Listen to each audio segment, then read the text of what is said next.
भारत की कालजयी मृत्युंजयी सनातन वैदिक संस्कृति तथा इसकी सांस्कृतिक आध्यात्मिक जीवन मूल्यों के उच्चतम प्रतिमान जहाँ प्रदर्शित होते हैं, ऐसे महाकुंभ पर्व प्रयागराज में माँ गंगा, माँ यमुना, अंतःसलीला माँ सरस्वती के त्रिवेणी संगम पर महाकुंभ के पावन अवसर पर आहूत प्रभु प्रेमी संघ कुंभ शिविर में आप सभी साधक गणों, श्रोता गणों का हार्दिक स्वागत है, अभिनंदन है। परम पूज्य श्रीमद परमहंस परिव्राजकाचार्य श्रोतीय ब्रह्मनिष्ठ जूना पीठाधीश्वर आचार्य महामंडलेश्वर पूज्यपाद श्री सद्गुरुदेव भगवान के पावन सानिध्य में आहूत इस प्रभु प्रेमी संघ कुंभ शिविर में आज के प्रवचन सत्र में हम सभी का सद्भाग्य है। भारत की ही नहीं, विश्व की सुप्रसिद्ध कथावाचक, जिन्होंने आध्यात्मिक क्षेत्र में बहुत ही कम उम्र में अपने ज्ञान, भक्ति और वाणी के माध्यम से लाखों लोगों को आध्यात्मिक मार्ग पर चलने के लिए प्रेरित किया है, ऐसी पूज्य देवी चित्रलेखा जी का हमें यहाँ प्रवचनों का लाभ मिलने वाला है। मैं पूज्य देवी चित्रलेखा जी के स्वागत के लिए प्रभु प्रेमी संघ के न्यासी आदरणीय श्री महेंद्र लाहोरिया जी से प्रार्थना करता हूं कि कृपया आप आए, मंच पर पधारें और पूज्य देवी चित्रलेखा जी का स्वागत कर आशीष अनुग्रह प्राप्त करें। महेंद्र लाहोरिया जी।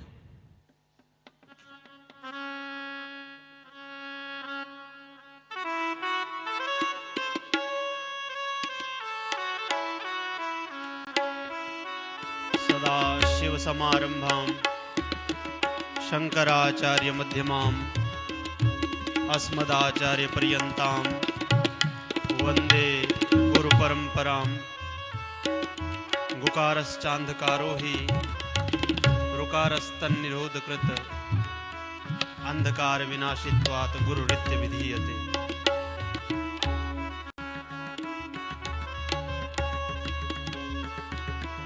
देवी चित्रलेखा जी अपने प्रवचनों के माध्यम से युवाओं को सकारात्मक सोच, नैतिकता और आध्यात्मिकता की ओर प्रेरित करती है।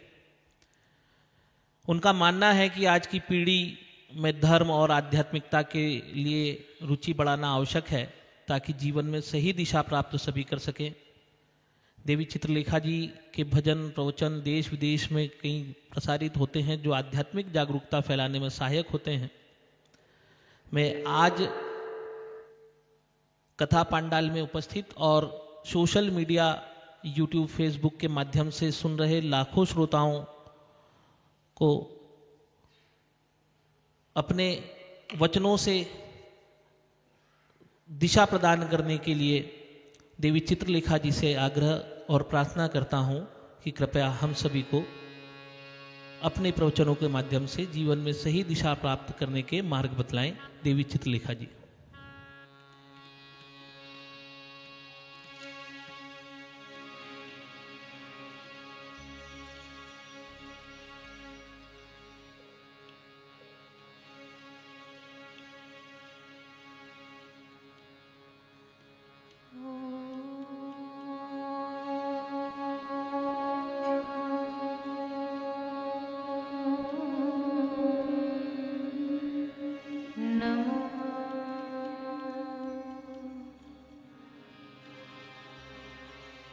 भगवते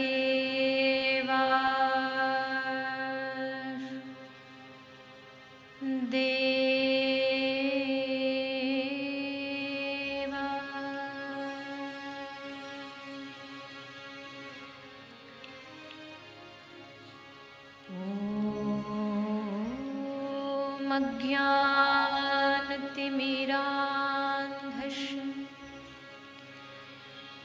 ज्ञानञ्जनशलाकया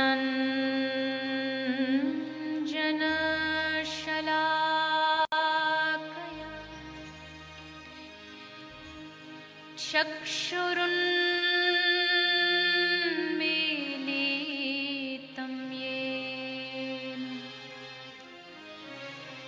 तस्मै श्री गुरवे नमः। हे कृष्ण करुणा सिंधु दीनबंधु जगत्पते गोपेश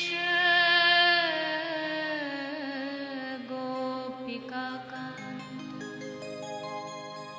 राधाकांत नमोस्तुते। श्री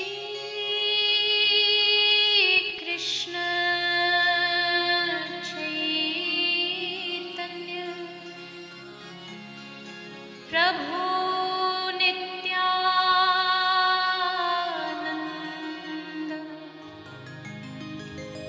श्री अद्वैत गदाधर शिवासादि गौरभक्त वृंद। हरे कृष्णा कृष्णा कृष्णा हरे हरे हरे राम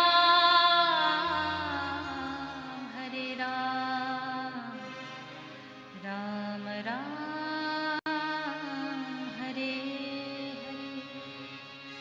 हरे हरे कृष्णा कृष्णा कृष्णा हरे हरे हरे राम राम राम हरे हरे।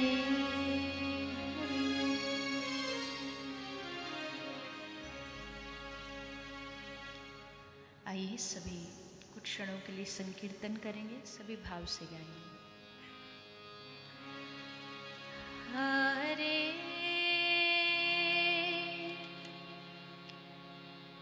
कृष्णा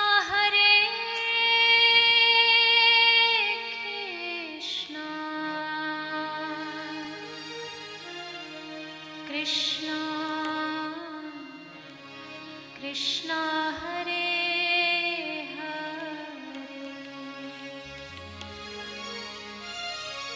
हरे राम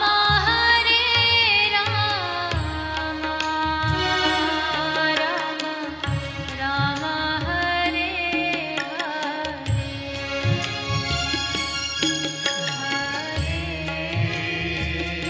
सभी गाइए भाव से।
सरकार की जय, सद्गुरुदेव भगवान की जय, गौ माता की जय, भारत माता की जय, सत्य सनातन धर्म की जय, जय जय श्री राम, जय जय श्री राधे, जय जय श्री राम, निताई गौर हरि।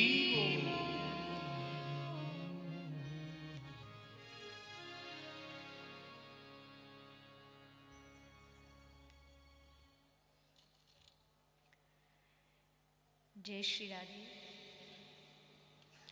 एक बार सभी हमारे साथ बोलेंगे, जय श्री राधे, जय श्री राधे, जय श्री राधे, जय श्री राधे, जय श्री राधे। जय श्री राधे।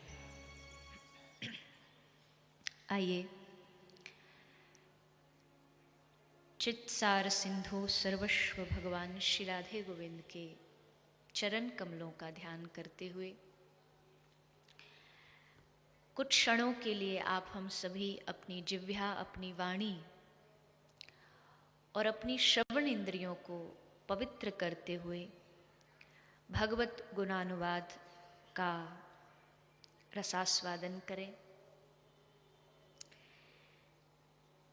तीर्थराज प्रयाग की इस पवित्र भूमि पर इस पावन मास में इस दिव्य महामहोत्सव महाकुंभ के इस पावन अवसर पर आज के इस पवित्र दिन में पूज्यपाद प्रातः स्मरणीय वंदनीय श्री जुना पीठाधीश्वर पूज्य सद्गुरुदेव के आशीर्वाद कृपा से, आपकी आज्ञा से, आदेश से ये अवसर मुझे प्राप्त हुआ। आपकी आज्ञा का पालन करने के लिए यहाँ आज उपस्थित होने का अवसर प्राप्त हुआ। आप सब, हम सब इस प्रांगण में बैठे हैं पूज्य महाराज श्री की कृपा का, उनकी छत्र छाया में बैठ करके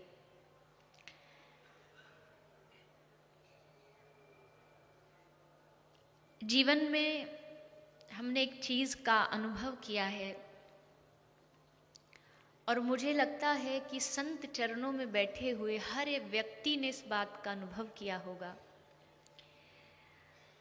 माँ गंगा जो है वो पापों का नाश करती है, सारा विश्व इस बात को जानता है। माँ गंगा पापों का नाश करती है तो कल्प वृक्ष हमारी इच्छाओं की पूर्ति करता है। कल्प वृक्ष हमारी इच्छाओं की पूर्ति करता है, गंगा पापों का नाश करती है और चंद्रमा से उष्णता की निवृत्ति होती है। किंतु पापों का नाश, उष्णता की निवृत्ति, कामनाओं की पूर्ति करने के लिए अगर किसी को एक ही साधन चाहिए, एक ही मार्ग, एक ही रास्ता चाहिए, तो कहां जाए? हर व्यक्ति को कल्प वृक्ष प्राप्य नहीं है, प्राप्त नहीं है। चंद्रमा की उष्णता, चंद्रमा की चांदनी हर दिन हर क्षण प्राप्त हो जाए ये भी आवश्यक नहीं। गंगा जी हर रोज ही प्राप्त हो ये भी आवश्यक नहीं है। पर इन तीनों का अगर कोई एक मेल मिल जाए जिससे तीनों का फल प्राप्त हो जाए तो जीवन में आनंद भर जाए। इन तीनों का मेल क्या है? बोले पापों का नाश, दुखों के तापों की उष्णता और समस्त कामनाओं की पूर्ति करने के लिए कहीं अलग अलग भटकने की आवश्यकता नहीं। आप किसी संत महापुरुष के चरणों में बैठ जाइए, आपको तीनों की प्राप्ति सहज में हो जाएगी। एक महापुरुष के चरणों के सानिध्य में, उनकी छत्र छाया में बैठकर के जब एक साधक अपने जीवन में कल्याण की कामना करता है और एक महापुरुष जब हाथ उठा करके किसी अपने आश्रित परिकर पर, आश्रित शिष्य पर अपना हाथ रख कर के चुनाव कर दें। देखो, संसार जगत के भौतिक जगत में भी एक बात बड़ी प्रचलित है, कोई पद पे बैठा हुआ आदमी अगर हमारा थोड़ा परिचित हो जाए तो हम बड़ी छाती तान के चलते हैं।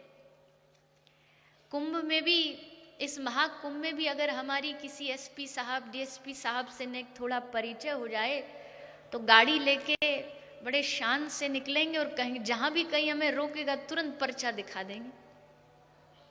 संसार जगत के साधारण पद पर बैठे हुए व्यक्ति से हमारा परिचय हो जाए या वो व्यक्ति ये बोल दे, कहीं भी कभी भी आधी रात को जरूरत हो वो फोन घुमा देना, एक बार हमसे संपर्क कर लेना, तो हम बड़े निश्चिंत हो जाते हैं, निर्भय हो जाते हैं। हमारी निश्चिंता, हमारी चिंताओं का नाश हो जाता है। बैठे नहीं है, जब मन करेगा फोन कर लेंगे। फोन उठाएं ना उठाएं वो बाद की बात है, पर हमारी एक भीतर से निश्चिंता प्रकट हो जाती है कि वो बैठे हैं।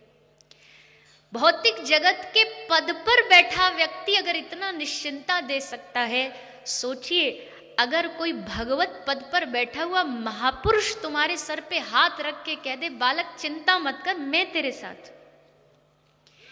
जब भी कल्याण की बात आएगी भगवान के सामने भी सीना तान के कहना कि मैं तो अपने सदगुरु के, अपने उस महापुरुष के आश्रित था, प्रभु अगर कुछ कमी भी रही है तो सारा हिसाब किताब उनसे पूछिए, वही जवाब देंगे, वही बताएंगे।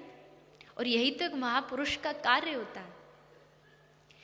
ऐसे महापुरुष की सन्निधि हमें मिल रही है, पूज्यपाद महाराज श्री। सारा भारतवर्ष जिनके मार्गदर्शन में हम जैसे छोटे छोटे भगवत नाम गुणानुवाद करने वाले बालक आप श्री के छत्र छाया में, आशीर्वाद में इस सनातन धर्म की ध्वजा को आगे बढ़ा रहे हैं। एक विशेष बात जो अक्सर आप सबने ही सुनी होगी महापुरुषों के मुख से, भगवान पूज्यपाद भगवान जिनकी विग्रह सामने ही विराजित है, भगवान का एक वचन है कि जीवन में सब कुछ सहजता से प्राप्त हो जाता है, लेकिन 3 वस्तुएं बड़ी कृपा से प्राप्त होती हैं। देखो 2 चीजें हैं, एक पुरुषार्थ, एक है पुण्य और एक है कृपा। पुण्यों से धन मिल जाएगा, पुण्यों से वैभव मिल जाएगा, पुण्यों से कोई नाम पद प्रतिष्ठा मिल जाएगी, लेकिन किंतु यहाँ माघ शीर्ष के महीना में गंगा त्रिवेणी संगम के तट पर बैठ करके पूज्य महाराज श्री की छत्र छाया में, संतों की छत्र छाया में बैठ करके अगर आप भगवान की कथा श्रवण पान कर रहे हो तो ये पुण्यों का प्रताप नहीं है, ये प्रभु की कृपा का प्रताप। कृपा बल पुण्य बल से कहीं अधिक होता है, क्योंकि जब कृपा बल काम करता है जीवन में तो सब बल धूरी समान, सारे बल, तन बल, धन बल, मन बल सब सूक्ष्म हो जाते हैं, कृपा बल सबसे ऊपर खड़ा रहता है। तो कौन सी ऐसी 3 चीजें हैं जो पुण्यों से प्राप्त नहीं होती, कृपा से प्राप्त होती हैं? कौन सी है? मनुष्यत्वम, मुमुक्षत्वम, महापुरुष संशय। ये 3 चीज मिल गई ना, 3 चीज प्राप्त हो गई जीवन में। इन तीनों की हर एक आदमी की एक लिस्ट होती है जीवन में, हमको इतना धन कमाना है, हमको ऐसा घर बनाना है। अगर ये 3 चीजों पर आपके जीवन में टिक मार्ग लग गया तो समझिए कि मानव जीवन का कल्याण हो गया। पहला क्या? मनुष्यत्वम, मनुष्य शरीर, मानव शरीर बिन हरि कृपा के प्राप्त नहीं हो सकता। बड़े भाग्य मानुष तन पावा, दुर्लभो मानुषो देहो, देहि नाम क्षण भंगुरा। श्री तुलसीदास जी विनय पत्रिका में कहते, हरि तुम बहुत अनुग्रह कीन्हो, हरि तुम बहुत अनुग्रह कीन्हो, हरि तुम बहुत अनुग्रह कीन्हो, हरि तुम बहुत अनुग्रह कीन्हो, साधन धाम विबुध दुर्लभ तनु, साधन धाम विबुध दुर्लभ तनु, मोहे कृपा कर दीनो रे हरि, मोहे कृपा कर दीनो रे हरि, हरि तुम बहुत अनुग्रह कीन्हो, प्रभु तुम बहुत अनुग्रह कीन्हो। पद है। बड़ा बड़ा गोस्वामी जी के पूरे हृदय के भाव और हम सबके भाव गोस्वामी जी ने एक पद में लिख दिए। कोई व्यक्ति हमको सोने की अंगूठी उपहार में दे, हम बड़े खुश होकर के उसको बोलेंगे, अरे भैया बड़ा बड़ा धन्यवाद आपका, आपने इतनी कीमती चीज हमको दी। पर गोस्वामी जी कहते, तुमने अंगूठी देने वाले को तो धन्यवाद कर दिया, पर जिस अंगूठी को तुम अपनी उंगली पे अपने हाथ पे पहनोगे, उस हाथ देने वाले को कभी धन्यवाद किया? कपड़ा देने वाले को तो धन्यवाद कर दिया, पर जिस शरीर पर कपड़ा धारण करोगे उसके सामने बैठ के कभी रो के कहा? कोटिक मुख कही जात न प्रभु के, कोटिक मुख कही जात न प्रभु के, एक एक उपकार, एक एक उपकार।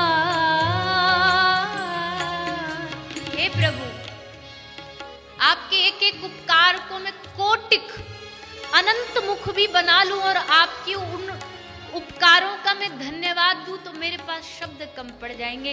लेकिन फिर भी हे नाथ, इतना देने के बाद भी एक चीज और मांगनी है आपसे। इतना दे दिया फिर भी मांग रहा हूं, बड़ा जिद्दी हूं, पर फिर भी एक चीज मांगता हूं। तदपि नाथ कछु और मांगी हो, तदपि नाथ कछु और, तदपि नाथ कछु और मांगी हो, तदपि नाथ कछु और दीजे परम उदार, हरि तुम बहुत अनुग्रह कीनो, प्रभु तुम बहुत अनुग्रह। और अगली पंक्ति में भाव तो बहुत लंबा है, पर हम थोड़ा सा ही गाएंगे। अगली पंक्ति में गोस्वामी जी ने हर एक जीव की भावना व्यक्त कर दी। क्या कहते हैं गोस्वामी जी? हे प्रभु, विषयवारी मन मीन भिन्न नहीं, विषयवारी मन मीन भिन्न नहीं। विषय संसार क्या है? वारी, पानी का अथाह सागर है। विषयवारी मन मीन, मेरा मन क्या मछली है, और ये इस विषय से मछली, ये मन विषयों से अलग नहीं हो रहा, डूबता जा रहा है इसमें, हर दिन डूबता जा रहा है।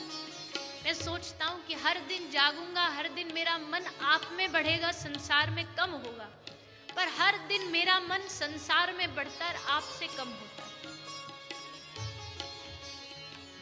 अलग नहीं हो पा रहा। चाह कर भी ये मन विषयों से तृप्त नहीं हो पा रहा, छोड़ नहीं पा रहा। और इसी कारण ताते सहो विषय दुख दारुण। आदमी कहता दुख का कारण क्या है? कृष्ण भूली सेई जीव अनादिर बहिर्मुख। श्री चैतन्य चरितामृतकार कह रहे कि कृष्ण को यानी भगवान को भुला के जीव दुखों के थपेड़ों में पड़ा ही रहता है और कभी इससे निकल नहीं पाएगा। लेकिन इस मन रूपी मछली को इस विषय से निकालने का एक ही तरीका है। क्या? कृपा डोरी वंशी पद अंकुश, कृपा डोरी वंशी पद अंकुश, परम प्रेम मृदु चारो, परम प्रेम मृदु चारो, एहि विधि नाथ हरहु मेरो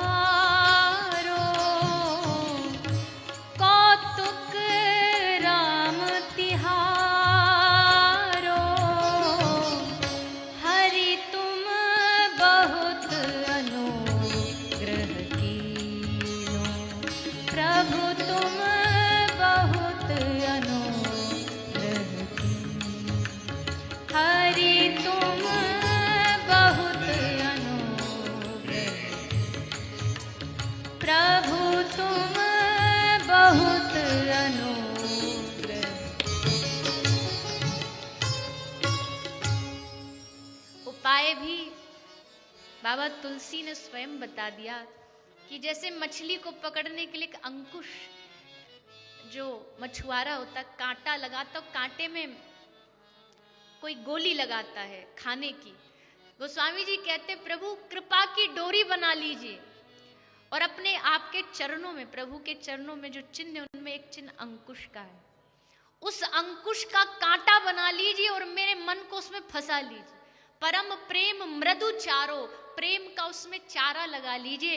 यही विधि नाथ हरौ मेरो दुख, कौतुक राम तिहारो। इसी से मेरा ये जन्म मरण का ये चक्कर जो है दूर हो सकता है, अन्यथा तो प्रभु सूरदास जी कहते हैं अपने पद में, नाचो बहुत गोपाल अब में, काम क्रोध को पहर चोलना, कंठ विषय की माल, नाचो बहुत गोपाल।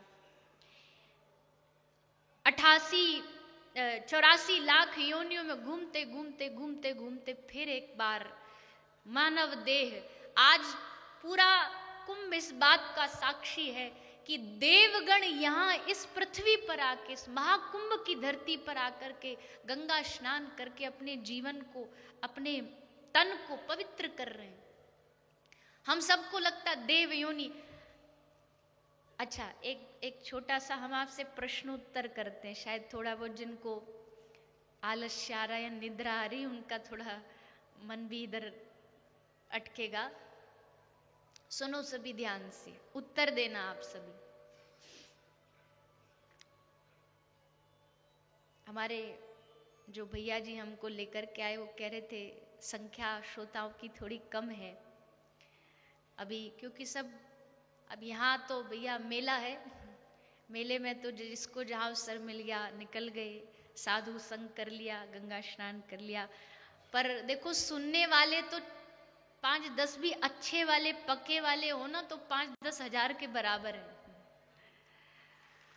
श्रवण करने वाले बढ़िया हो तो फिर बात तो श्रवण की है ना। तो सब ध्यान से बताइए। हम ये वही वाला प्रश्न है, अकल बड़ी या भैंस, मुर्गी पहले आई या अंडा, ये कुछ प्रश्न है ना, इनका हल नहीं निकलता। तो उसी में से एक प्रश्न है कि मनुष्य योनि अधिक श्रेष्ठ है या देव योनि अधिक श्रेष्ठ है? पक्का? बड़े जोरदारी से बोल रहे हैं आप। फिर देवताओं का यजन क्यों करते? हम मानव योनि श्रेष्ठ है, अच्छा यजन तो चलिए उनकी प्रसन्नता के लिए करते, पर अगर हमारी दृष्टि में मनुष्य योनि बड़ी है जैसा आप दावा प्रस्तुत कर रहे हैं, तो फिर हमारे मन में ये इच्छा क्यों कि मरण के बाद हम स्वर्ग चले जाएं? स्वर्ग में तो देवता ही रहते, और मृत्यु के बाद किसी का, मृत्यु के बाद जब उसका कार्ड पहुंचता है, शोक संदेश पहुंचता है, तो उसके नाम के आगे क्या लिखा जाता है? क्या लिखा जाता है? स्वर्गीय, स्वर्गवासी। स्वर्गीय कौन? स्वर्ग में तो वही जाएगा ना जो देव योनि को प्राप्त हो गया। मतलब कि हमारा लक्ष्य क्या? मरणोपरांत स्वर्ग में पहुंच जाए, देव योनि प्राप्त हो जाए। फिर आप कैसे कह रहे हो मनुष्य योनि बड़ी है? चलो आपको एक सहजता से एक दृष्टांत देके, एक राजा थे, बड़े उदार मना राजा थे, बड़े दानी थे।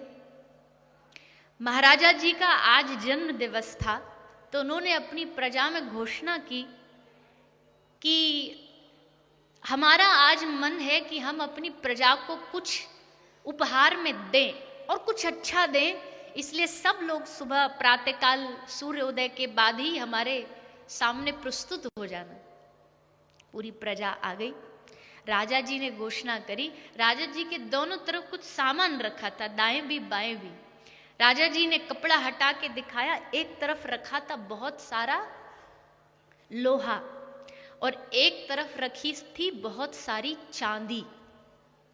राजा जी ने कहा हम सबको एक एक करके लाइन में बुलाएंगे, सबको मौका मिलेगा, दोनों हिस्से सामने रखें, जिसको लोहा चाहिए लोहा ले जाइए, जिसको चांदी चाहिए चांदी ले जाइए, लाइन लगा लीजिए। सब लाइन में लग गए।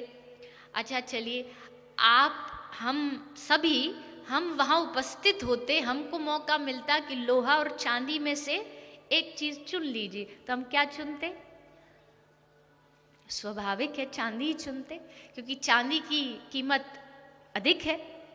तो सब लोग एकदम लाइन लगी, और लाइन लगते ही सब लोग चांदी की तरफ भागे। कुछ ही पलों में चांदी खत्म हो गई। अब जब खत्म हो गई, बचा सोना, तो जो बचे थे उन्होंने कहा भैया कुछ ना से तो कुछ ही बेहतर, चलो लोहा ही ले लो, कहीं कम से कम कबाड़ में बेचेंगे तो कुछ तो पैसा आएगा। तो लोहा लेके घर आ गए। अब प्रश्न आपसे यह है कि लोहे वाले फायदे में हैं कि चांदी वाले?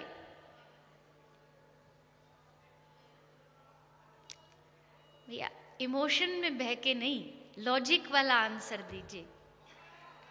चांदी महंगी कि लोहा है? लोहा महंगा? भैया हमारे लिए 1-8 किलो ले आना। हम कह रहे इमोशनल वाला उत्तर मत दीजिए, लॉजिक वाला उत्तर दीजिए। देखें तो कीमत तो चांदी की ज्यादा है ना। बाजार में बेचने जाओगे तो कीमत तो चांदी की ज्यादा मिलेगी।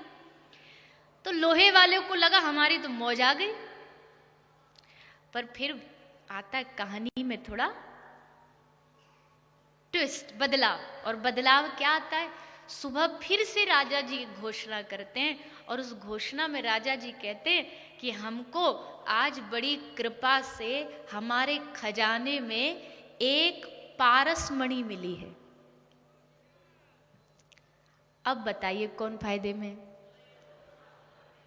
राजा जी ने कहा जिस जिसके पास लोहा है लेके आ जाइए, और बस हम छुआ देंगे और आप सबका काम बन जाएगा। सब बड़े प्रसन्न हुए, सब लोहा लेके आए और सब ने छुआया, सबको सोना बन गया।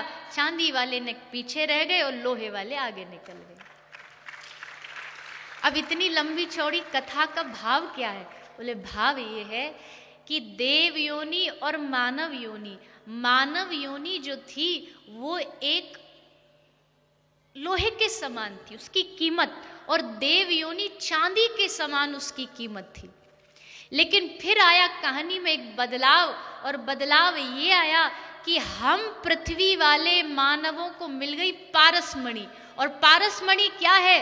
बोले संत और पारस में इतना अंतर जान, वो लोहा कंचन करे ये करे आप समान। संत रूपी शास्त्र रूपी पारसमणि हमें मिली, और उससे जब मानव देह को जो लाभ प्राप्त हुआ, अब ऐसा लाभ प्राप्त हुआ कि अब मानव योनि देव योनि से श्रेष्ठ हो गई। अब देवता कह रहे हैं हे नाथ, हे प्रभु, हमको पृथ्वी पर, उसमें भी निशु भारता जिरे, हमें भारत भूमि पर मानव बना के, मनुष्य बना करके जन्म दे दीजिए। क्योंकि ये सत्संग, ये तीर्थ, ये आनंद, ये गान, ये नाच, ये स्वर्ग में संभव नहीं है। उसके लिए तो हमको पृथ्वी पे आना पड़ेगा।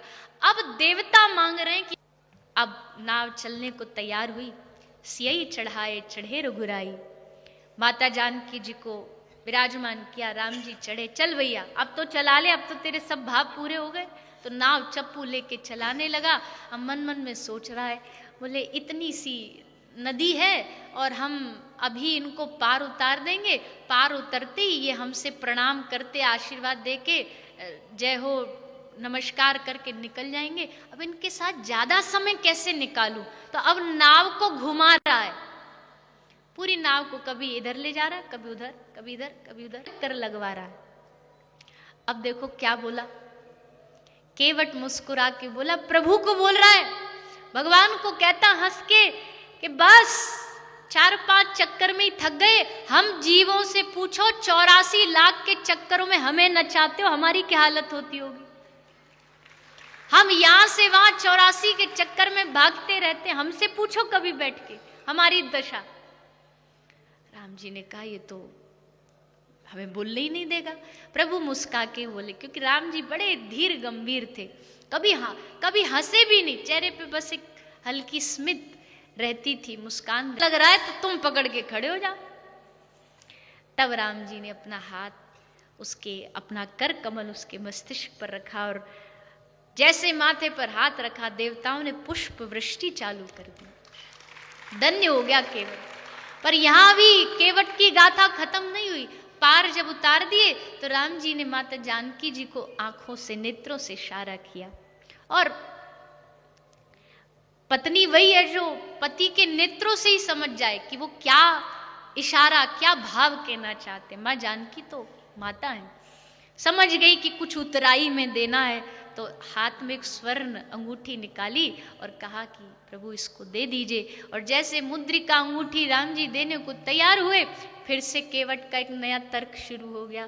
केवट मुस्कुरा के बोला, अरे प्रभु कैसी बात करते हो, धोबी से ना धोबी लेत, नाई से ना नाई लेत, तो भला एक केवट दूसरे केवट से क्या लेगा। राम जी तो कुछ नहीं बोले, पर लक्ष्मण जी की एकदम तल धनुष बाण निकल गए। वो थोड़ा ने जल्दी क्रोधित हो जाते, खबरदार, जानता है तू कौन है ये साक्षात दशरथ नंदन अयोध्या के राजाधिराज महाराज, साक्षात क्षत्रिय शिरोमणि है, तो उनको केवट बता रहा है। केवट हाथ जोड़ के कहता, प्रभु आप हमसे नाराज नहीं होइए, पर हम, आपकी और हमारी जाति अलग है, पर हमारी और इनकी तो एक ही जाति है। लेकिन कैसे एक ही जाति है। तब केवट ने हाथ जोड़ करके भगवान से निवेदन किया और बोला, हे प्रभु, केवट होने के नाते जब आप हमारे द्वार पर आए, गंगा के तट पर आए, तो हमने आपको गंगा से पार उतार दिया। केवट होने के नाते जब हम आपके द्वार पर आए, तो हे प्रभु आप हमको भव सागर से पार उतार दें। लक्ष्मण जी को बोला, बताओ, देखो है ना दोनों एक ही जाति के, एक ही काम है ना दोनों का। हम बस गंगा पार उतारते हैं और ये जीवों को संसार सागर से पार उतारते हैं। और फिर भैया राम जी जाने को तैयार हुए तो केवट ने मांगा, प्रभु एक कृपा, वापसी में जब आओगे तो इस दिन पर। और प्रभु जब आए राज्याभिषेक के समय, और सबसे बड़े आनंद की बात क्या है, जब राज्याभिषेक हो रहा है, सबने पूछा, लक्ष्मण जी ने, भरत जी ने, कि प्रभु आपके इस उत्सव में मुख्य अतिथि किसको बनाया जाए। ब्रह्मा जी एकदम तैयार हैं कि तुरंत हमको अभी फोन कॉल आए और हम तुरंत चीफ गेस्ट बन के जाएंगे। इंद्र देवता एकदम सिंहासन पर तैयार बैठे हैं, वस्त्र धारण करके, हमको अतिथि बनाया जाएगा। सब देवी देवता तैयार हैं, हमारा नंबर आएगा मुख्य अतिथि में। पर श्री ठाकुर जी ने मुस्कुरा के लक्ष्मण को कहा कि मेरे इस राज्याभिषेक का मुख्य अतिथि कोई बनेगा तो वो केवट बनेगा, उसको मुख्य सिंहासन पर विराजमान किया जाए। ऐसे मर्यादित प्रभु श्री राम और उनके भक्त केवट। तो हमें भाव इस बात से याद आया कि केवट ने कहा, प्रभु हम 84 के चक्कर में घूम रहे हैं, हम इसमें घूमते घूमते थक जाते, इसलिए आप हमको इससे पार उतारो। इससे पार उतरने की इच्छा जागना, पार उतरना मुश्किल नहीं है, पर इच्छा मन में जागना ये बड़ा मुश्किल काम है। इसलिए पहला है मनुष्यत्वम, दूसरा मुमुक्षुत्वम, और तीसरी सबसे सुंदर बात महापुरुष संश्रय है। उस उद्धार कल्याण का भाव मन में जगाने वाला कोई ऐसा महापुरुष मिल जाए जो हमारे भीतर इस अलग को, लालसा को, कृष्ण दर्शन लालसा को जागृत कर दे। अभी हमारे मन में लालसा ये प्राप्त हो जाए, वो प्राप्त हो जाए, पर वो लालसा हमारे हृदय में कब प्रकट होगी। जो गोपी कहती हैं, 19 श्लोक के गोपी गीत गा के जब गोपी ने देखा कि अब श्री श्याम सुंदर नहीं आने वाले, तब इति गोप्यः प्रगायन्त्य प्रलपन्तश्च चित्रधा रुर्दुः सुस्वरम राजन कृष्ण दर्शन लालसा। अब कोई इच्छा नहीं बची गोपियों की। पहले इच्छा थी यत्ते सुजात चरणाम बुरुहम स्तनेषु, पहले इच्छा थी प्रभु आपके चरण हमारे वक्षस्थल पे रखो, प्रभु आपकी वाणी सुनाओ। अंत तक पहुंचते पहुंचते सब इच्छा शून्य हो गई। अन्याभिलाषिता शून्यम, सब इच्छा शून्य हो गई। एक इच्छा बची, कृष्ण दर्शन लालसा।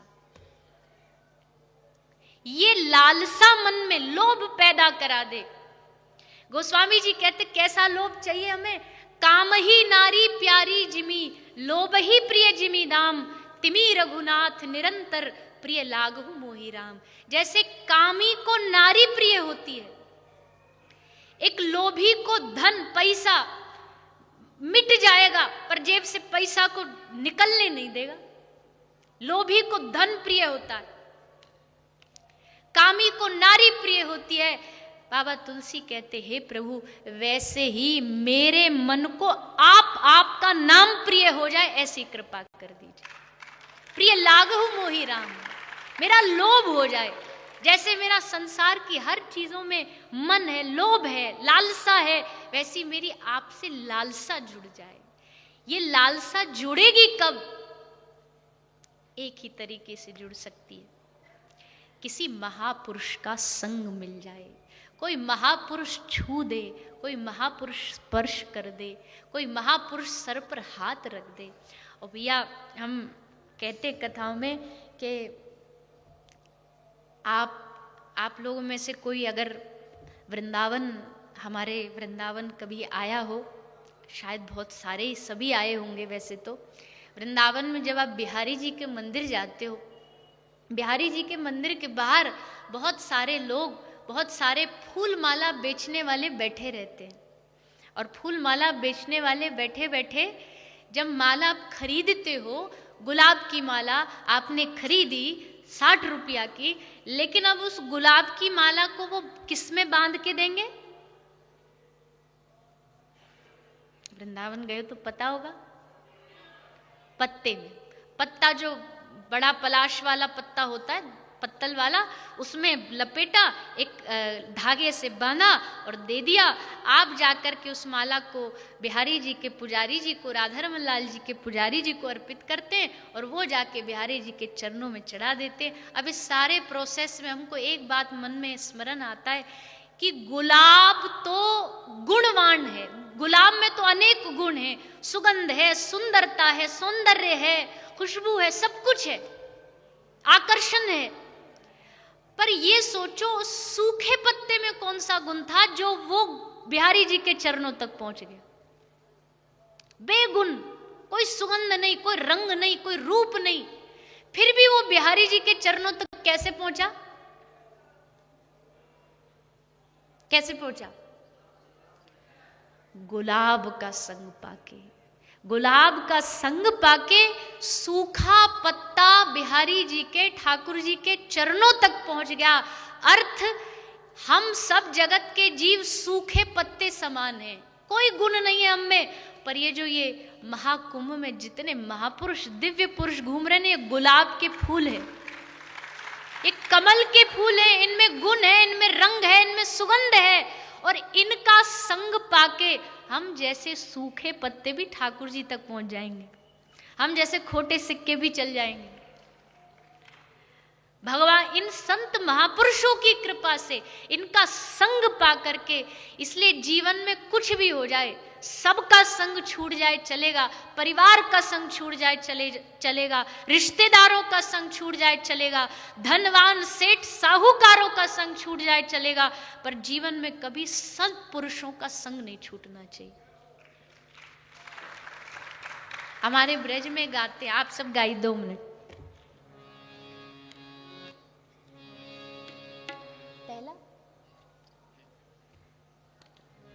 संतन के संग लाग रे तेरी अच्छी बनेगी, संतन के संग लाग रे तेरी अच्छी बनेगी, संतन के संग लाग रे गाइए सब तेरी अच्छी बनेगी, संतन के संग लाग रे तेरी अच्छी बनेगी, संतन के संग लाग रे तेरी अच्छी बनेगी, अच्छी बनेगी तेरी किस्मत जगेगी, अच्छी बनेगी तेरी किस्मत जगेगी, अच्छी बनेगी तेरी किस्मत जगेगी, अच्छी बनेगी तेरी किस्मत जगेगी। और होए तेरो बड़ भाग रे तेरी अच्छी बनेगी। होए तेरो बड़ भाग रे तेरी अच्छी बनेगी।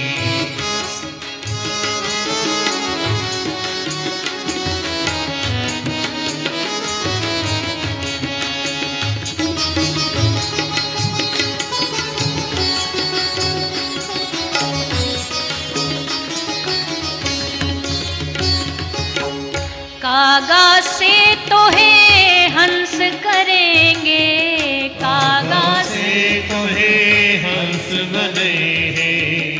कागा से तो है हंस करेंगे, कागा से तो है हंस बने हैं। तेरे मिट जाए उर के दाग रे तेरी अच्छी बनेगी। मिट जाए उर के दाग रे तेरी अच्छी बनेगी। संतन के संग लाग रे तेरी अच्छी बनेगी। संतन की संग लागी रे तेरी अच्छी बनेगी।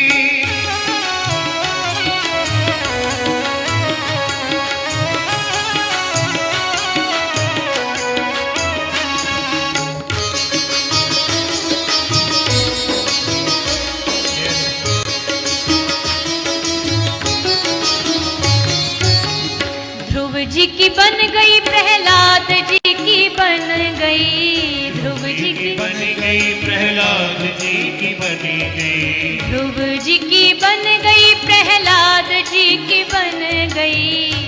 जी की बनी गई, प्रहलाद जी की बनी तू गई। भी हरि सुमिरन में लाग रे तेरी अच्छी बनेगी। हरि सुमिरन में लागी रे तेरी अच्छी बनेगी। संतन के संग लाग रे तेरी अच्छी बनेगी। संतन के संग लागी रे तेरी अच्छी बनेगी। अच्छी बनेगी तेरी किस्मत जगेगी। अच्छी बनेगी तेरी किस्मत जगेगी। अच्छी बनेगी तेरी किस्मत जगेगी। अच्छी बनेगी तेरी किस्मत जगेगी। तू भी हरि सुमिरन में लाग रे तेरी अच्छी बनेगी। हरि सुमिरन में लागी रे तेरी अच्छी बनेगी। संतन के संग लाग रे तेरी अच्छी बनेगी। संतन के संग लागी रे तेरी अच्छी बनेगी। गोविंद बोलो हरि गोपाल बोलो। गोविंद बोलो हरि गोपाल बोलो। गोविंद बोलो हरि गोपाल बोलो। गोविंद बोलो हरि गोपाल बोलो। गोविंद बोलो हरि गोपाल बोलो। गोविंद बोलो हरि गोपाल बोलो। गोविंद बोलो हरि गोपाल बोलो। गोविंद बोलो हरि गोपाल बोलो। राधा रमन हरि गोविंद बोलो। राधा रमण हरि गोविंद बोलो। ओ राधा रमन हरि गोविंद बोलो। राधा रमण हरि गोविंद बोलो। गोविंद बोलो हरि गोपाल बोलो। गोविंद बोलो हरि गोपाल बोलो। गोविंद बोलो हरि गोपाल बोलो। गोविंद बोलो हरि गोपाल बोलो। गोविंद बोलो गोपाल बोलो। गोविंद बोलो गोपाल बोलो। गोविंद बोलो गोपाल बोलो। गोविंद बोलो गोपाल बोलो। ओ राधा रमन हरि गोविंद बोलो।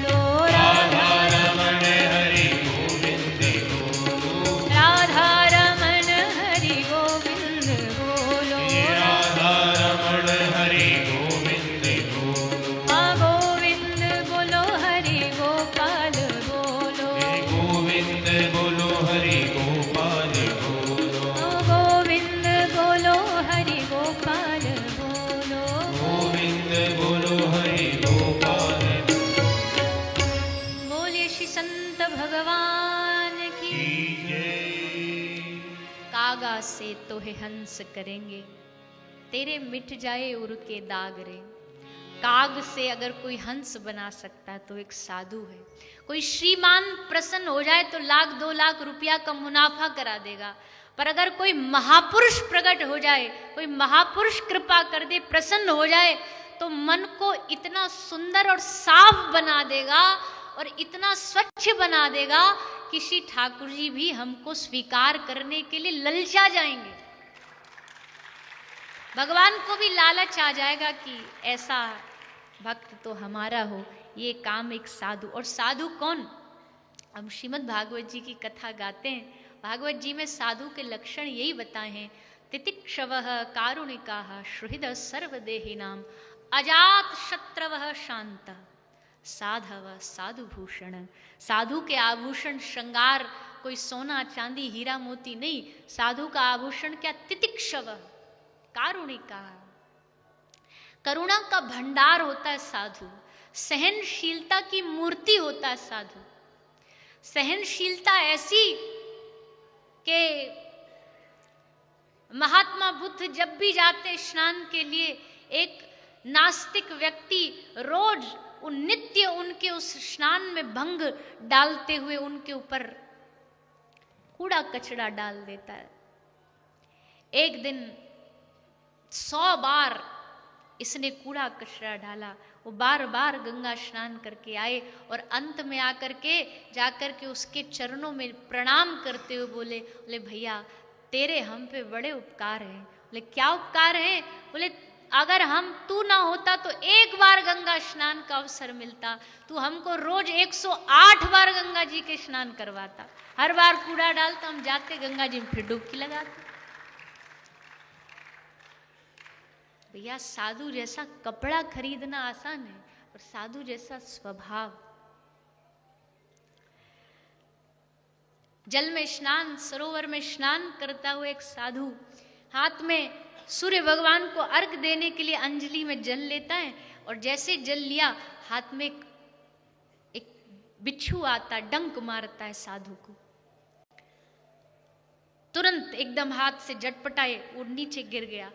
नीचे गिरा, फिर साधु ने उसको फिर उठा लिया, फिर उठाया, फिर उसने डंक मार दिया। बार बार वो डंक मारता गया, साधु से बचाते गए। किनारे पे एक आदमी देख रहा था, उसने कहा बाबा जी क्या कर रहे हो, मर जाने दो। बार बार डंक मार रहा, बार बार काट रहा, और आप फिर भी इसी को बचा रहे, क्यों बचा रहे उसे? तो साधु ने कहा भैया इसका तो स्वभाव है काटना, और एक साधु का स्वभाव है बचाना। अगर ये अपना स्वभाव नहीं छोड़ रहा तो मैं अपना स्वभाव क्यों छोड़ूं? अगर ये अपनी नियत नहीं छोड़ता तो भला एक साधु अपनी नियत क्यों छोड़ेगा? तितिक्षवः कारुणिका सुहृद सर्वदेही नाम। सब में संभाव रखने वाला साधु। सिया राम में सब जग जानी। चारों ओर उसे लगेगा कि हमारे प्रभु ही घूम रहे सब जगह। अब दुश्मनी करूं तो किससे, बैर करूं तो किससे? साधु की दृष्टि में ना काहू से दोस्ती, ना काहू से बैर। माला चढ़ा दो तो फूलेगा नहीं, और अपमान कर दो तो रूठेगा नहीं। ये साधु तटस्थ होता है। सुहृदा सर्वदे अजात शत्रवः शांत साधव शांत। साधु का आभूषण क्या है? अगला शांत। आप साधु के किसी बुद्ध महापुरुष के ऊर्जा में भी बैठ जाओगे ना, तो उनकी ऊर्जा में भी आपको शांति का अनुभव होगा। उनकी आंखों में भी शांति का अनुभव होगा। उनकी दृष्टि में से शांति बरसेगी। कई बार ऐसा अगर आप कभी अनुभव करते हो, संतों के सामने जाके बैठ जाओ, बोलो नहीं कुछ भी। ये हमारी ये जो जुबान है ये ना बड़ी बड़ी वाचाल है। ये साधुओं के सामने जाकर के भी तर्क वितर्क में घुस जाती है। उनके सामने जाके भी महाराज जी ऐसा क्यों, महाराज जी वैसा क्यों। असल साधु के सामने तो बस बैठो और बस उनको निहारो, उनका दर्शन करो, और फिर देखो 10 जिज्ञासाएं मन में लेके गए, ना आप बोले ना वो बोले, लेकिन जब उनको प्रणाम करके बाहर निकलोगे ना तो 10 की 10 का समाधान प्राप्त हो जाए। अभी कल ही हम एक सम्मेलन था, सब महापुरुष वहाँ इकट्ठे हुए, तो हमने वहाँ भी ये निवेदन किया था कि सत्संग यही नहीं होता कि 1000 लोग बैठे हो, एक माइक पे बोल रहा है, ये सत्संग का एक हिस्सा है। तीन प्रकार के सत्संग होते।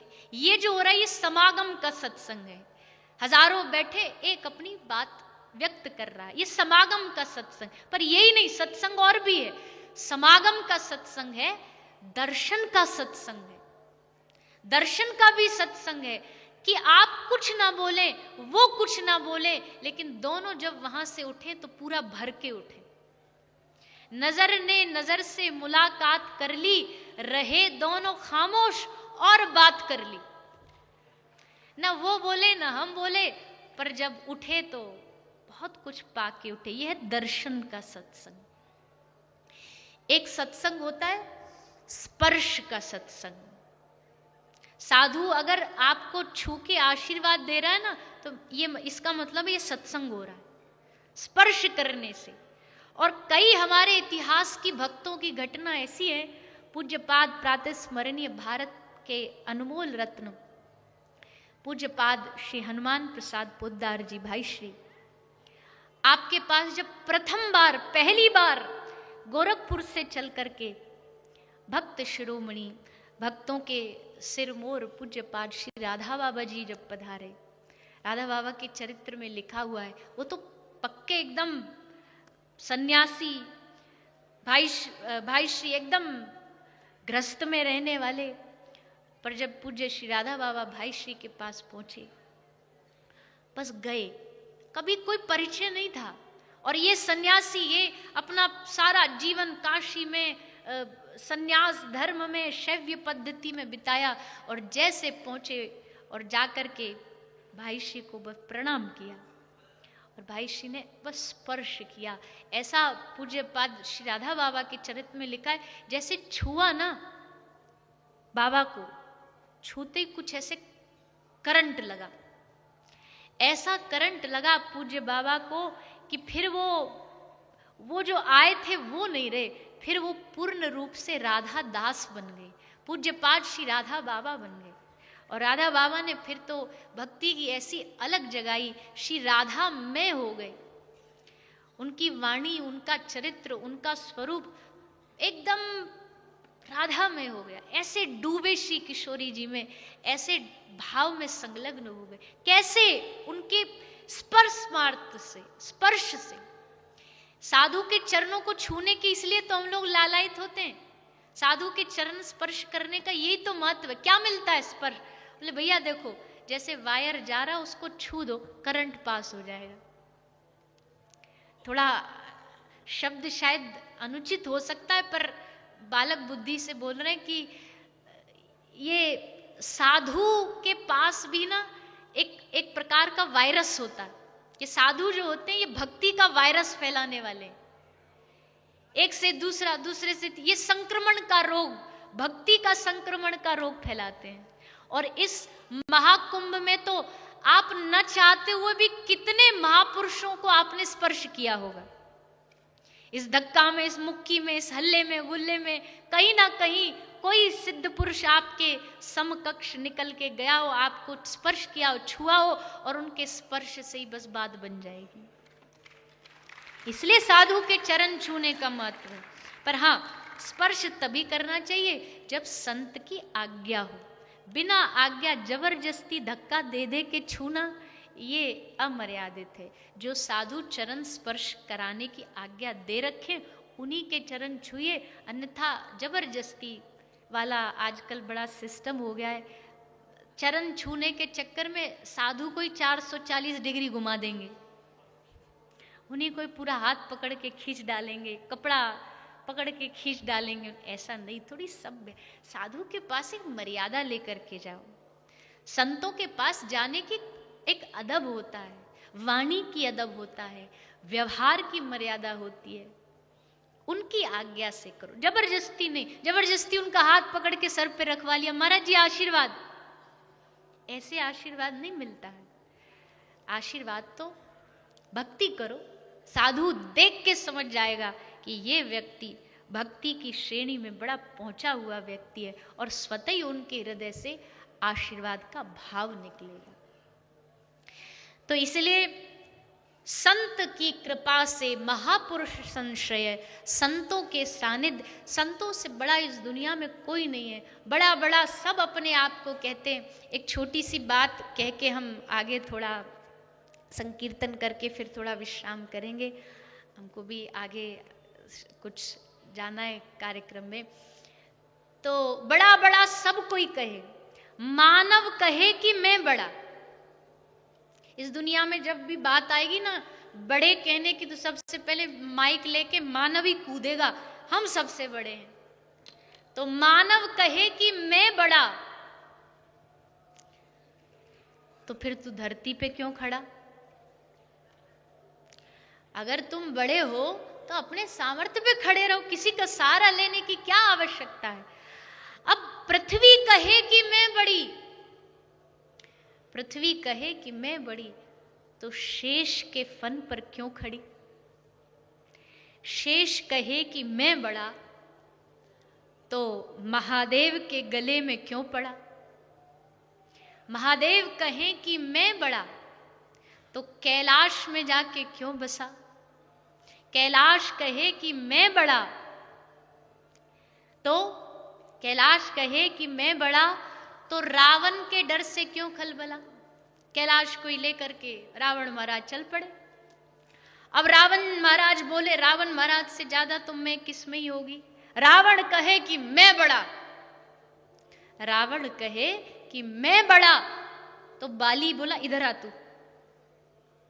महाराज बाली ने उसको पकड़ा, बगल में दबाया, 7 परिक्रमा करके आए। फिर जब बगल में कुछ कुलबुलाहट हुई तब पता चला कौन? बोले मैं रावण। रावण कहे कि मैं बड़ा, तो बाली के बगल में क्यों पड़ा? और बाली कहे कि मैं बड़ा, तो श्री रामचंद्र के चरणों में क्यों पड़ा? अब राम जी वैसे तो कभी कहते नहीं है कि हम बड़े, पर फिर भी एक भाव है किसी भक्त का कि अब राम जी भी बोले, श्री रामचंद्र कहे कि मैं बड़ा। राम जी बोले देखो भैया आ गए ना अंत में हम परे, अब हमसे आगे कुछ नहीं है। भक्त बोला प्रभु क्षमा करो, दृष्टता है, पर आपसे आगे भी कुछ है। क्या? कि श्री रामचंद्र कहे कि मैं बड़ा, तो फिर इन संतों के हृदय में क्यों पड़ा? इन संतों के हृदय में क्यों बैठे हो? सूरदास जी ने कहा ना भगवान को, जब भगवान श्री ठाकुर जी अंधे सूरद बाबा जा रहे हैं, आगे कुआं है, गिरने वाले, तभी श्री ठाकुर जी प्रकट होकर के बाबा सूरदास जी की लठिया पकड़ लिए और बोले अरे बाबा अंधो है, कुटिया में बैठो रेकर, या रात को काय को भटक रहे हो? वो तो मैं यहाँ गैया चरावे आयो तो मो तू दिख गयो तो पकड़ लियो तो कुआ में गिरने तो नहीं, अभाली मर जातो। ठाकुर जी अपने एकदम ताव में बोले मैं तो गैया चरावे आयो, तू बाबा मिल गयो, आगे गिर जाएगो कुआ, हट जा पीछे। सूरदास जी मुस्कुरा के बोले किसको पागल बना रहे हो? कौन हो? बोले हम पास के गांव के ग्वारियां हैं, गैया चरावे आए हैं। सूरदास जी बोले आधी रात को कौन सा ग्वारिया गैया चराता है? हम पहचान गए तुम कौन हो। और जैसे सूरदास जी पहचाने, ठाकुर जी झट से अपना हाथ छुड़ाए और अदृश्य हो गए। तब सूर बाबा बोले बाहा छुड़ा के जात हो निर्बल जान के मोए, जानते हो अंधा है कहां भागेगा, कहां ढूंढेगा, बाहा छुड़ा के जात हो निर्बल जान के मोए, हृदय से निकल के जाओ तो सबल जानोगे तुम। हिम्मत है तो हमारे हृदय से निकल के दिखाओ। साधु कहता प्रभु आंखों से ओझल हो सकते हो पर हृदय से नहीं हो सकते। इसलिए श्री रामचंद्र कहे मैं बड़ा, तो इन संतों के, इन भक्तों के हृदय में क्यों बसा? और संत कभी नहीं कहेगा भैया, संत कभी नहीं बोलेगा कि मैं बड़ा। वो तो तृणादपि सुनीचेन तरोरपि सहिष्णुनाम, अपने आप को हमेशा भगवान का दास ही बोलेगा। वो कभी नहीं कहेगा कि हम बड़े हैं। वो तो दासानुदासो भवितास्मि भूय, अहम हरे तव पादैक मूलम दासानुदासो भवितास्मि भूया। एक साधु, एक संत तो अपने आप को दासों का दास ही मानता है।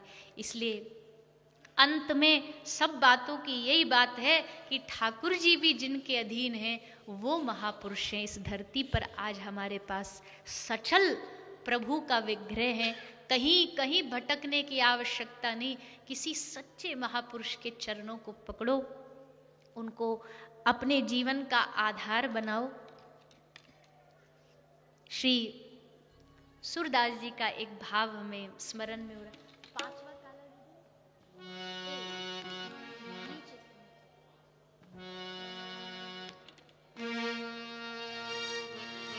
सूरदास जी का एक ये संत महापुरुष सदगुरु के चरणों के भरोसे के ऊपर ही ये उनकी लेखनी है। और ये सूरदास जी का अंतिम भाव है, बिहार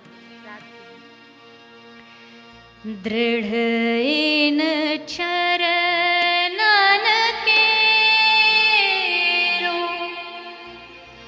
भरोसो दृढ़ इन चरणन केरो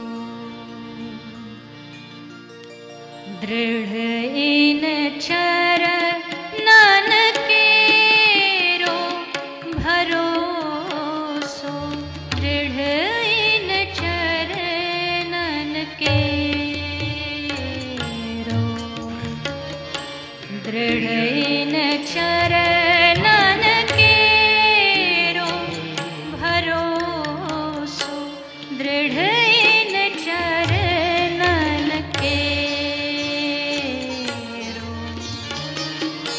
दृढ़ इन चरणन केरो भरोसो दृढ़ चरणन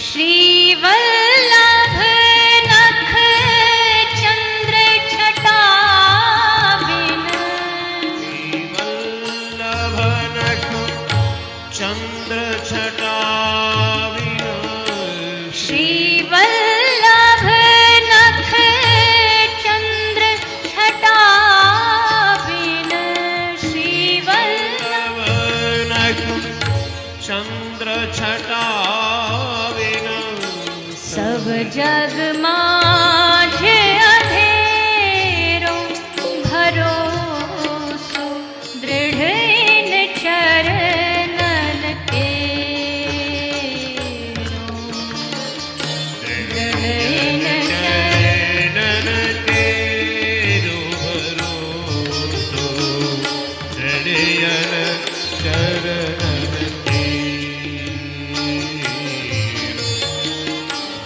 सूर कहा कहे द्विविध आंधरो पूरी कहा के द्रविधया करो सूर कहा कहे द्विविध आंधरो सूर कहा कहे द्रविधया धरो बिना मोल को छेरो भरोसो दृढ़ इन चरणन केरो दृढ़ इन चरणन केरो भरोसो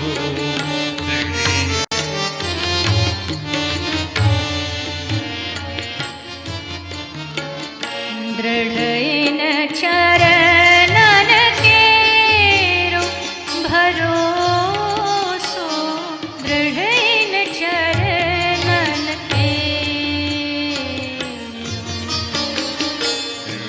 इन चरणन केरो भरोसो दृढ़ चरणन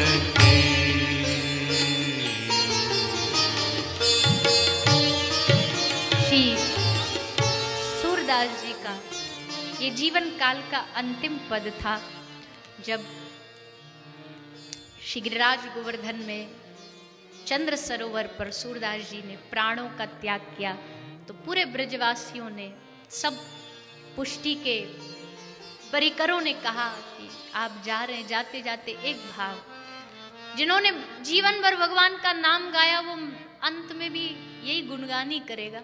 तब अंत में सूर बाबा ने ये गाया, अपने जिनके आश्रित वो थे, वल्लभ के उन नख चंद्र छटा बिन सब जग मांझ तेरो। और फिर सूरदास जी ने बड़ा, सूरदास जी जब ब्रज की माटी पे लेटे थे जाते समय, तो पूछा बाबा आपकी अंतिम इच्छा? सूरदास जी बोले मुझे उल्टा लिटा दो, वक्ष के छाती के बल लिटा दो। क्यों? सूर बाबा ने कहा मैंने जीवन भर इस ब्रज की माटी को कभी पीठ नहीं दिखाई, जाते जाते भी पीठ नहीं दिखाना चाहता, गले लगाना चाहता, इस माटी का आलिंगन करके जाना चाहता हूं।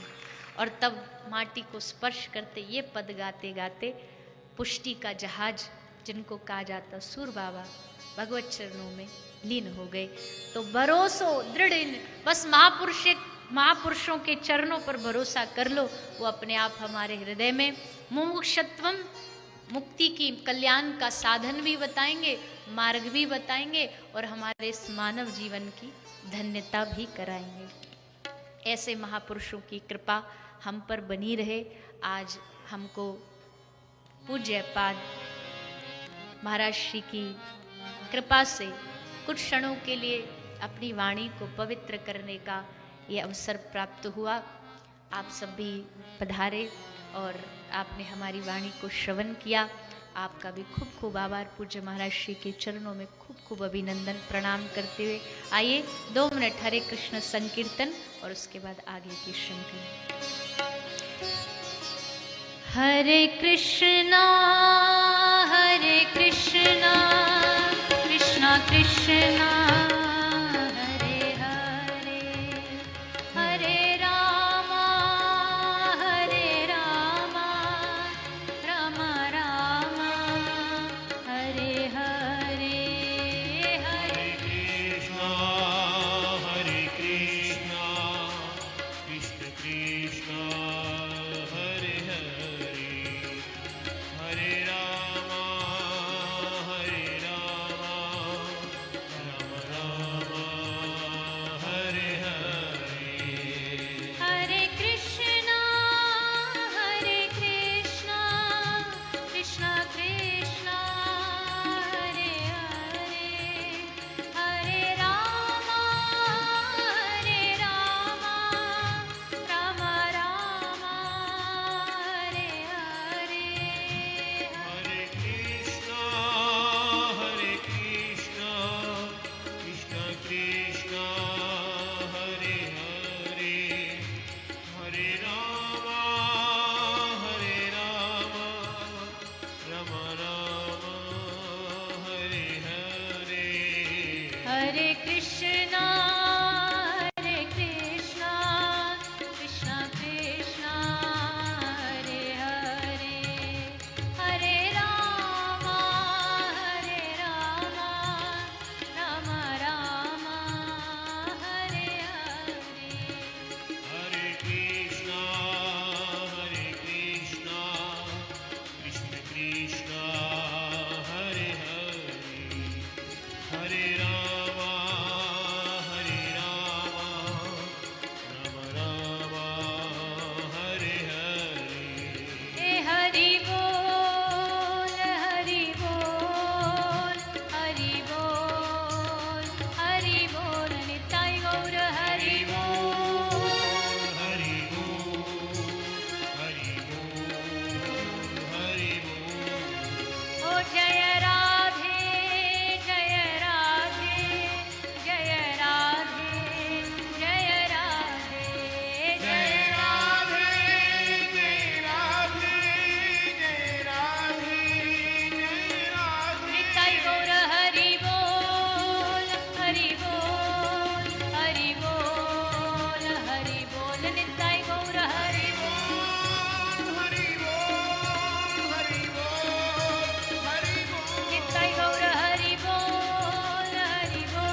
हरि हरि बोल। बोले हरि नाम संकीर्तन की। आइए सभी 2 बार हाथ उठाकर हरे कृष्ण महामंत्र का जाप करेंगे। हरे कृष्णा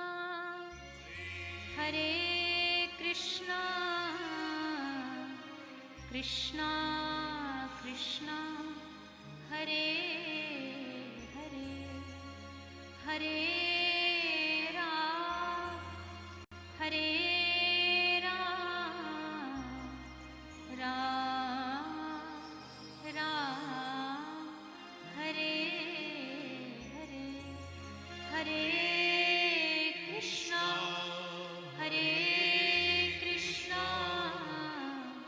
कृष्णा कृष्णा हरे हरे हरे राम राम राम हरे हरे। बोलिए श्री वृंदावन बिहारी लाल की, राधा रानी सरकार की, सद्गुरुदेव भगवान की, सत्य सनातन धर्म की जय जय श्री राम, जय जय श्री राम, जय जय श्री राम। निताई गौर हरि बोल।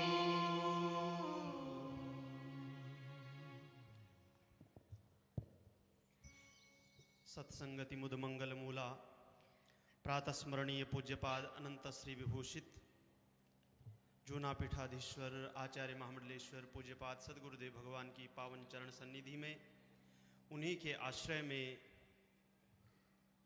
ज्ञान सत्र के इस पावन प्रारूप में युवाओं को एक नई दिशा प्रदान करने वाली आदरणीय पूजनीय देवी चित्रलेखा जी के द्वारा